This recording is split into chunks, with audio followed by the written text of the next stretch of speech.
अस्सलाम वालेकुम नाजरीन, प्रोग्राम बात निकलेगी के साथ मैं हूं आसिया रियाज। नाजरीन, इस हफ्ते कराची में होने वाला अनप्रेसिडेंटेड वायलेंस जो है वो खबरों की जीनत बना रहा। अभी तक कराची में आज तक के एक मुहतात अंदाजे के मुताबिक 100 से जायद मासूम जाने इस वायलेंस की भीड़ चढ़ चुकी हैं। इमलाक और लोगों के रोजगार को जो नुकसान पहुंचा है वो इसके अलावा है। जो पाकिस्तान के अंदर मसाइल हैं और कराची के अंदर जो हमें नजर आ रहे हैं, कराची हमें बार बार लगता है कि वो वायलेंस का शिकार होता है। वक्फे वक्फे से कराची के अंदर वायलेंस जो है पाकिस्तान के फाइनेंशियल कैपिटल को कंप्लीटली इमोबाइल कर देता है, उसको कंप्लीटली उसके अंदर जो एक्टिविटी है उसको खत्म कर देता है, और जो लोगों के अंदर खौफ हरास पाया जाता है वो इसके अलावा है।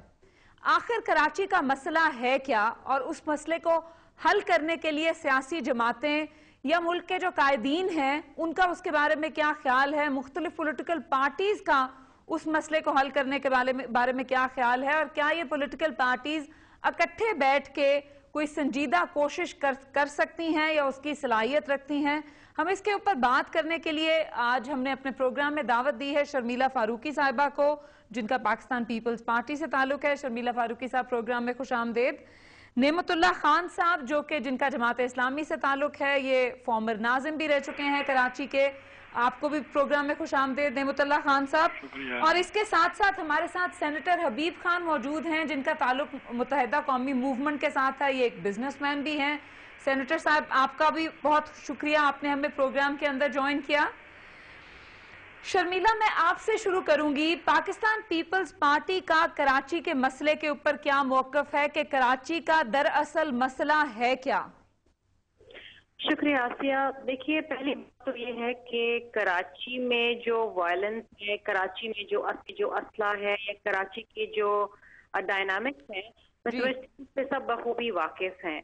सबसे बड़ा मसला जो कराची का इस वक्त है, जो हम देखते हैं कि 3 से 4 माह बाद जो है एक स्पेल आती है टारगेट किलिंग की, उसकी बुनियादी वजह ये है कि यहाँ पर एक टर्फ वॉर जारी है।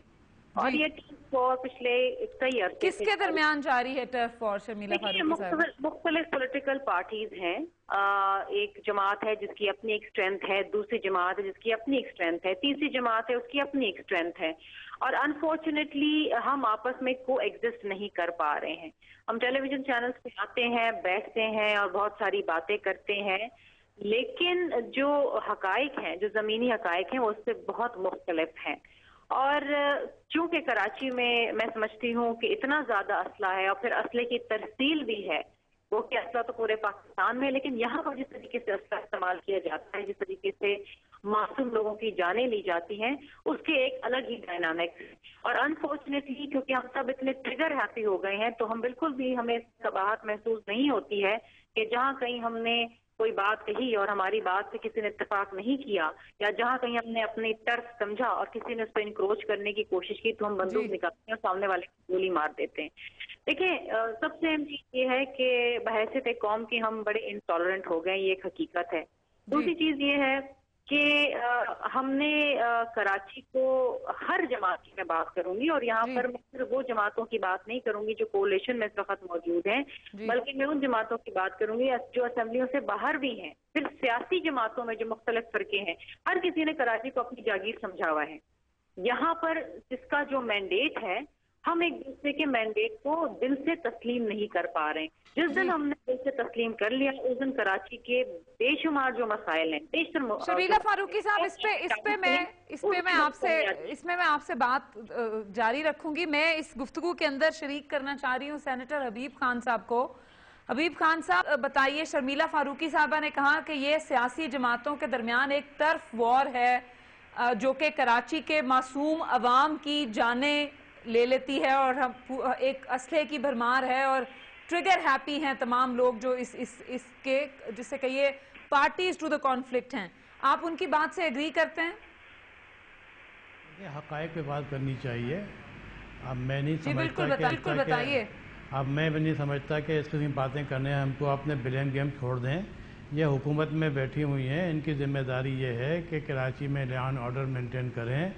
अगर लियारी से और अगर वहाँ से कब्जा काल से लोग माइग्रेट कर रहे हैं और वहाँ पर जो है ज़िंदगी जो है तो ये किसकी बात कर रही हैं? कौन सी अपने पार्टी की बात कर रही हैं? पार्टी है एमक्यूएम जो है। आप मुझे बताइए, हम इस पे कि वो क्या बात कर रही हैं उस पे बाद में आएंगे। आप मुझे ये बताइए कि आपकी नजर में, एमक्यूएम की नजर में और एक बिजनेसमैन की हैसियत से आपके नजदीक कराची का मसला क्या है? हमारे कराची का मसला जो है वो है लॉ एंड ऑर्डर, जिसकी बुनियाद के ऊपर इकोनॉमी भी ख़राब हो रही है और लॉ एंड ऑर्डर मेंटेन करने का काम जो है वो गवर्नमेंट का काम है। मैं ये कह रहा हूँ कि अभी तक ये जो कत्ल होते हैं, जो कातिल होते हैं, ये क्यों नहीं पकड़े जाते? ये क्या कौन से इन्होंने झंडे लगाए हुए हैं कि उसका झंडा, उसका झंडा, उसका झंडा? भाई, अगर आपने कराची में, अगर आपने लॉ एंड ऑर्डर मेंटेन करना है, झंडों से हटके कातिल को कातिल कहें, उसकी पकड़ें और सजा दें। आपके नजदीक ये लॉ एंड ऑर्डर का मसला है, तो लॉ एंड ऑर्डर का ये मसला हसीब साहब कौन क्रिएट कर रहा है कराची? ये क्रिएटेड है और आपको जो है मुझसे ज्यादा पता है। वो कर रहे हैं, वो दहशतगर्द हैं। आपको ये बात समझने की जरूरत है। आप बता दीजिए कि क्रिएट कर रहा है इसको।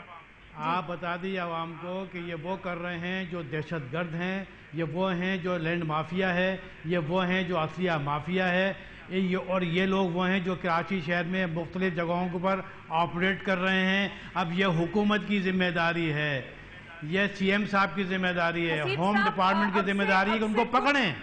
जी, अब से कुछ अर्सा पहले तक एमक्यूएम इस हुकूमत का भी हिस्सा थी और पिछले सेटअप में जो इंटीरियर मिनिस्ट्री है वो भी एमक्यूएम के पास थी। तो ऑब्वियसली एक अंदाजा होगा आपकी पॉलिटिकल पार्टी को कि ये दहशतगर्द लैंड माफिया है कौन। आफ्टर ऑल ये मसला आज शुरू नहीं हुआ, इस हफ्ते में शुरू नहीं हुआ, तो आपके ख्याल में कौन कल्प्रिट है? हमारा आप रिकॉर्ड निकाल लें, जब हमारे पास होम डिपार्टमेंट था उस वक्त देख लें कि कितने अगवा होते थे और कितने लोग कत्ल होते थे और कितने बलवे हुए। बात यह है, अच्छा ये बात ये तो है, ये अच्छा बात जी, समझें। मैं ये होल्ड दिस थॉट हसीब साहब, मैं मुझे एक ब्रेक पे जाना है, ब्रेक के बाद आऊंगी तो मैं इसके ऊपर आपके साथ भी और नेमतुल्लाह खान साहब से भी मजीद पूछूंगी कि ये कल्प्रिट्स या ये जो लोग पार्टीज टू द कॉन्फ्लिक्ट हैं जो यहाँ पे कराची बार तबाही के दहाने पे ले आते हैं, ये कौन फोर्सेज हैं, ये कौन लोग हैं। नाजरीन, ब्रेक के बाद आएंगे तो इसी गुफ्तगू को जारी रखेंगे।